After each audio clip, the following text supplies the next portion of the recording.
Clifford Peter Hansen was an American politician from the state of Wyoming, a Republican. He served as the 26th Governor of Wyoming and subsequently as a United States Senator. Earlier, he was the president of the Board of Trustees of his alma mater, the University of Wyoming at Laramie in Albany County, then the state's only four-year institution of higher learning. He was also a county commissioner in Jackson, the seat of Teton County in far northwestern Wyoming. Before his death on October 20, 2009, he was the oldest living former U.S. Senator as well as the third oldest living former U.S. Governor. Early years and education. Hansen was born in Zenith, a settlement so small that it is no longer listed on Wyoming road maps, and was the son of Sylvia Irene and Peter Christopherson Hansen.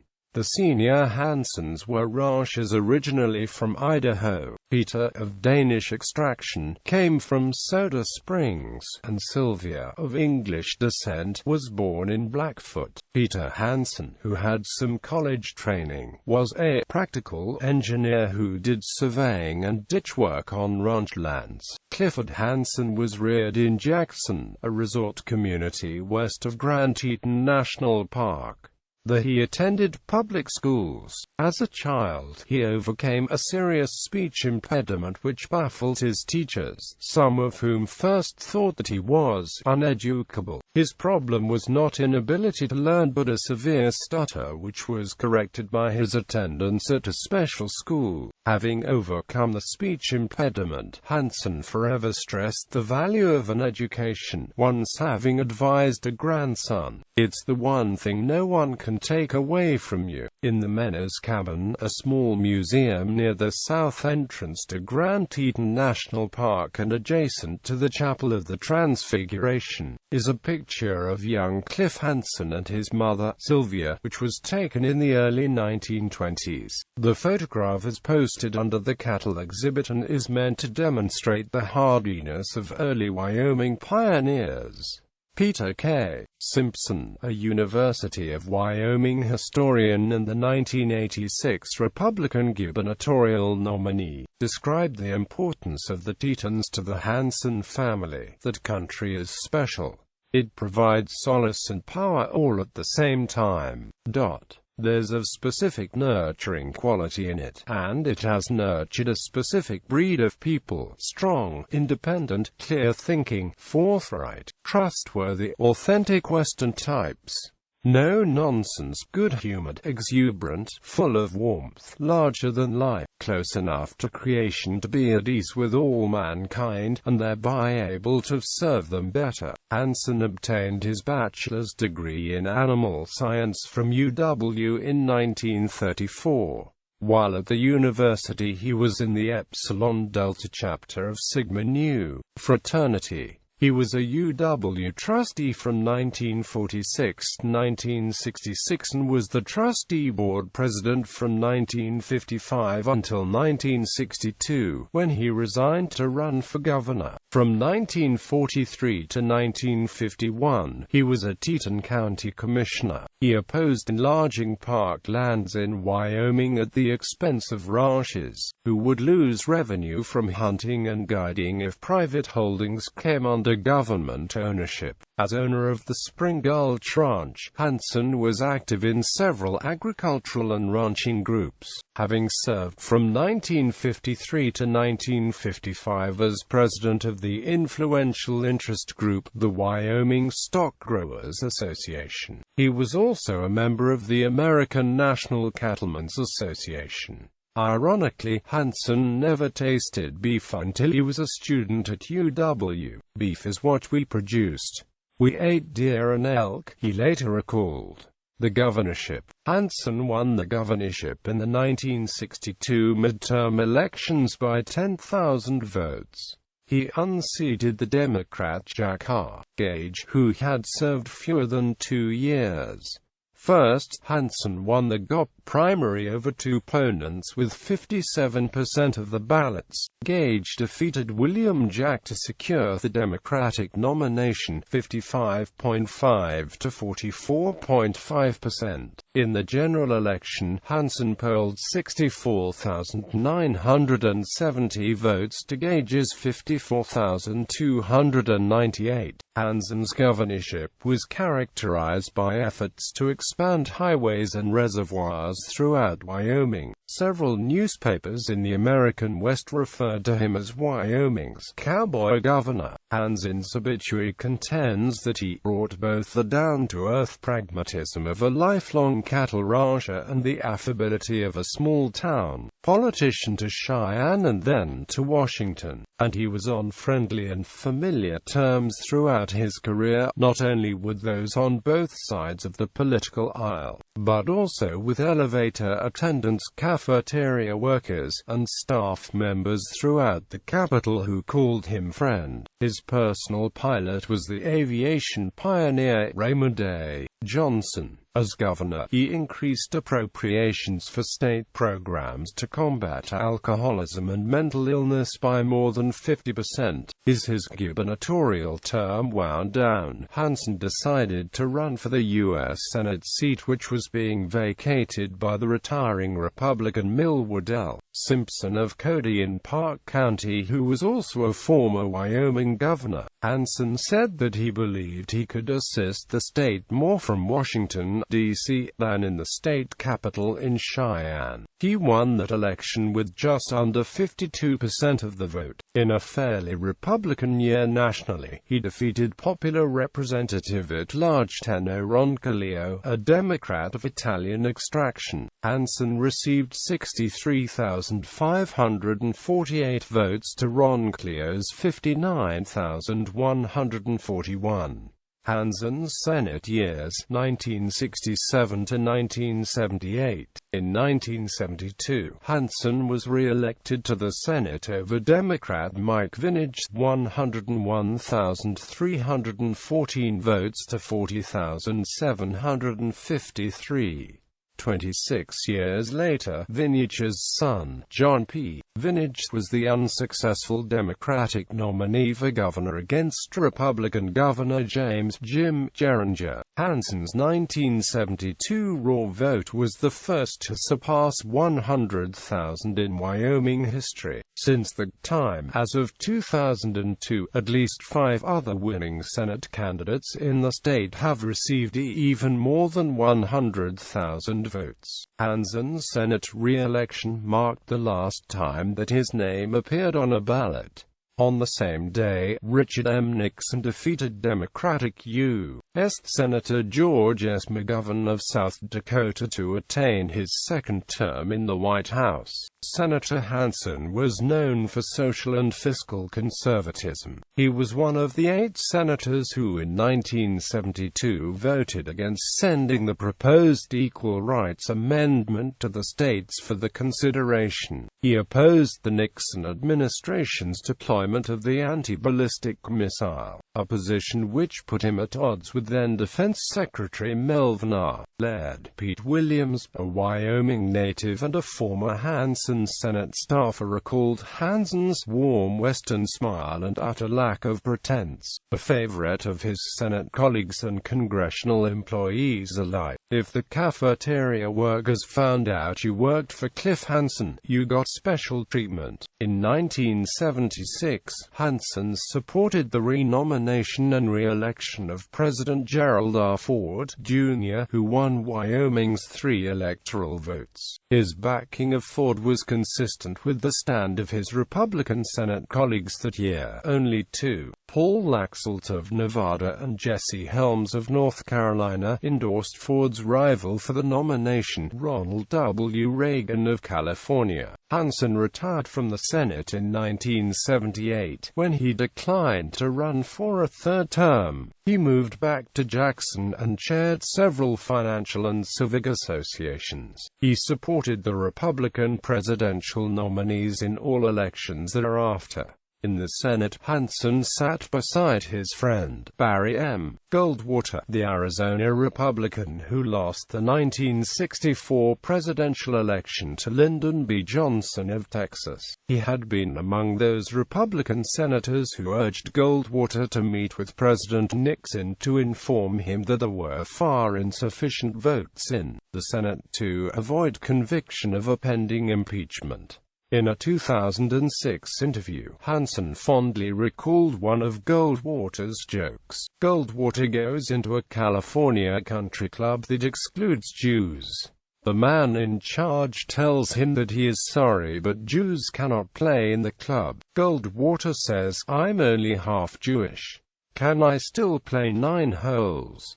Hansen served on the Senate Finance Committee under Chairman Russell B. Long of Louisiana, son of the legendary Huey Pierce Long, Jr. Hansen, thereafter as ranking member of the committee, said that Long was a fair chairman and one of my dearest friends. Quote, he said that Long listened to the problems of Wyoming farmers and ranchers, though he represented a state more than 1,200 miles to the south. Hansen teamed with Long to make sure that the mineral oil fees on federal lands in Wyoming would go to the state government in Cheyenne, rather than to the U.S. Treasury. Hansen said one of his most important achievements in the Senate was the passage of amendments to the Surface Mining Act which prevent mining companies from confiscating the wealth from private lands by means of following an oil bed onto adjacent properties. Farmers and ranchers as a whole in Wyoming, he said, do not object to mining but want compensation if minerals are found on the lands. Hansen said that the amendments have proved important over time because of the large coal industry now rooted in his state. Another Hansen accomplishment was the spearheading of national legislation that increased the share of mineral royalties collected on federal lands within the western states from 37.5% to 50%. This adjustment brought an additional $2.8 billion to Wyoming over the years, according to calculations requested by Governor Dave Freudenthal from the State Department of Revenue. In the first decade of his Senate service, Hansen's Wyoming colleague was Democrat Gail W. McGee, a former UW history professor who was first elected in the national Democratic sweep of 1958. McGee often cancelled out Hansen's more conservative votes. In 1976, however, McGee was upset by the Republican nominee Malcolm Wallop, a New York City-born rancher and businessman from Sheridan, who in the following 2 years as Hansen's colleague voted mostly in line with Hansen, who then became Wyoming's senior senator. Hansen resigned his Senate seat on December 31, 1978, 3 days before the expiration of his term to give a slight seniority edge to his moderate Republican successor Alan Koi Simpson of Cody, brother of Peter Simpson and son of conservative Millward Simpson, Hansen's U.S. Senate predecessor. Alan Simpson would later become the Senate Republican whip. At the Hansen funeral, Alan Simpson paid tribute. Accordingly, I owe him much. All of Wyoming and the nation owe him much. He was a dear and special man who gave much and asked very little, and fought on always with integrity, courage, and an uncommon degree of common sense. God bless his soul. The Hansen family. In 1934, Hansen married the former Martha Close, who was reared in Sheridan. The two met at the University of Wyoming. At the end of each workday, Hansen would call Martha from his Senate office to inform her that he was on his way to the Washington apartment. He totally avoided the Capitol Hill cocktail circuit. The Hansens were the parents of a son, Peter Arthur Hansen. Their only daughter, Mary Mead, was the unsuccessful Republican gubernatorial nominee in 1990 against incumbent Democratic Governor Michael J. Sullivan of Douglas in Converse County. Sullivan won his second term by defeating Meade, 104,638 votes to her 55,471 ballots. In the general election, Meade polled only 4,311 more votes than she had procured in her closed primary. Hence, she was unable to procure voters beyond her base of support within the GOP. Thereafter, Mrs. Meade, considered an expert horsewoman, was killed in an accident while working cattle on leased land in Grand Teton National Park on June 21, 1996. Meade was thrown by her horse, which then collapsed upon her. She was divorced from Peter Bradford Meade, who coincidentally partly bears the same name as her father and grandfather. She lived on the Meade Ranch, officially the Lower BC, which prior to its sale, for more than $100 million, was one of the largest pastoral private holdings in Teton County. The Hansens and Meades were particularly known for conservation and stewardship activities on the properties. In December 2001, the ranch had become no longer economically productive and surrendered its 2,000-acre lease in Grand Teton Park. Bradford Scott Brad Meade is one of the two sons of Mary and Peter Meade. There is also a daughter, Muffy Meade Farrow, and author in Salt Lake City, Utah. Brad Meade and his wife, Catherine L. Kate Meade, are attorneys in Jackson. Kate Meade, a Vermont native who came to Wyoming on a skiing scholarship, was the Republican nominee in 2006 for the District 16 seat in the Wyoming House of Representatives, but was handily defeated by the incumbent, Democrat Pete Jorgensen. Both Brad Meade and grandfather Cliff Hansen have recorded interviews to be used as a part of the new Jackson Hole Historical Society Museum, to be unveiled in downtown Jackson. Another Hansen grandson, Matthew H. Matt Meade, served as United States Attorney in Cheyenne from 2001 to 2007, an appointee of U.S. President George W. Bush. In 2007, he resigned as U.S. Attorney to seek the seat of the late U.S. Senator Craig Thomas, but the Wyoming Republican State Central Committee bypassed Meade on the third and final ballot. He came within 14 votes of being one of the three nominees from which Governor Freudenthal, a Democrat, would under state law make the final selection to fill the Thomas vacancy until the 2008 general election. In 2010, Meade was elected governor of Wyoming.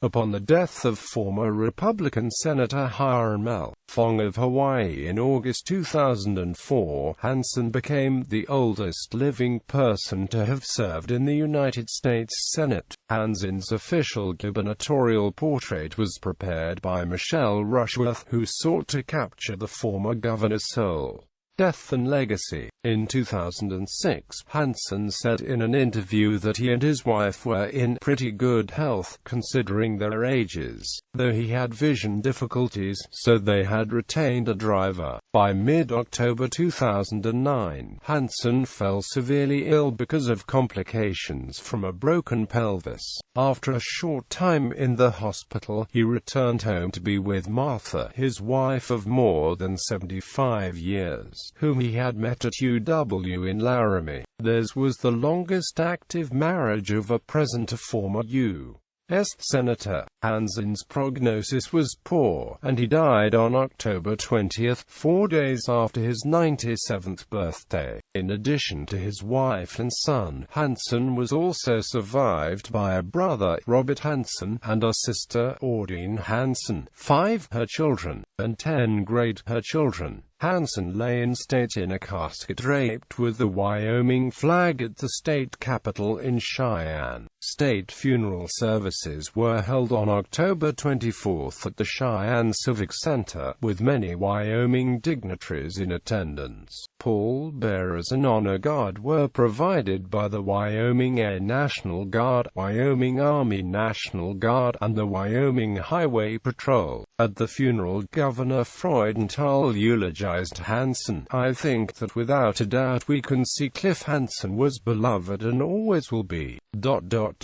and more than any stone monument, we will carry him with us throughout our lives because he is woven into who we are and through the fabric of this wonderful state." A memorial service was held at St. John's Episcopal Church in Jackson at 2 p.m. on October 27. Hansen's cremated remains were deposited at the church in a crypt, which contains the ashes of daughter Mary Mead. Upon her death, Mrs. Hansen's remains were also deposited there. Hansen's obituary indicates that he entered the political arena because he cared about Wyoming, and with an understanding that his job was to advance the welfare of the people he served in the state he so loved, and not to advance his own career. No one could have been more deeply attached to the land. He grew up more outdoors than in, and gave endless attention and energy to the stewardship all the land in Wyoming, and no one could have been more deeply attached to the people of Wyoming. Cliff genuinely liked other people. He was interested in the backgrounds, the work, the families, and their opinions. Those thousands of different people he met from all over Wyoming, Washington, D.C., and beyond, knew when he looked them in the eye that there was nothing practiced nor obligatory about his interest in what they had to say. Mrs. Hansen recalled her husband's faith in the American people. "Everybody is important, and his actions both inside and outside politics bore that out." In 1995, Hansen was inducted, along with the Texas artist and illustrator Thomas C. Lee, III, into the National Cowboy and Western Heritage Museum in Oklahoma City, Oklahoma, as a Great Westerner. In 2005, a bronze calf sculptured by artist Jerry Palin was erected in Hansen's honor at the Wyoming State Capitol by the Wyoming Stock Growers Association. At the dedication, Ron Michelli, a former state representative, a rancher from Fort Bridger, and an unsuccessful candidate for governor in the 2010 Republican primary against Hansen's grandson, Matt, described Hansen accordingly. "The footsteps he has left in the state surpass anything we can ever keep up with." Pete Williams recalled his former boss as follows: "He was an honest man of rock-solid integrity, who loved his wife, his children, and his state. And when his service to his nation was over, he went back to Wyoming, where he died, not far from the log house where he was born.